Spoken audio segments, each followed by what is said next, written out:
আলাইকুম। সুন্দর একটা দিন আজকে, রোদ, বাসার ভিতর। আজকে আমাদের ট্রাশ ডে। আজকে আমাদের ট্রাশ নিয়ে যাবে বাসার থেকে। লোনলিনেস কি জিনিস আমার থেকে ভালো কেউ জানে না। 15.5 বছর আমি আমেরিকাতে আছি, কোনো বাঙালির আশেপাশে নাই। এটা আমার নেইবারহুড, কোনো বাঙালি নাই আমার এখানে। আছে যে বাঙালি, ডান্টি ডোনাটের বাঙালি, কিছু বাঙালি। আমার অবস্থা এখন ভালো না, একটুখানি আলহামদুলিল্লাহ। যে জীবনটা এরকম একটা জিনিস, আমরা আসি মোহের জন্য আমেরিকাতে, যে হ্যাঁ আমেরিকার জীবন এত সুন্দর হবে। সরি, আমার বাসার দরজা বন্ধ করতে আমি ভুলে গেছি।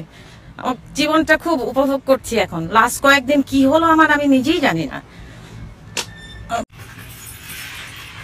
সাধারণ একটা জীবন আমাদের এখানে। আমার হাজবেন্ড, আমি মাথা খারাপ হওয়ার আরো কারণ ছিল, আমার 2 বাচ্চা এখন বড় হয়ে গেছে, কাছে থাকে না, দুজনেই দূরে থাকে। মনটা খারাপ লাগে, একা একা থাকি, কাজে যাই, কাজ থেকে আসি। ফিলাডেলফিয়া শহরটা কিন্তু অনেক সুন্দর একটা শহর।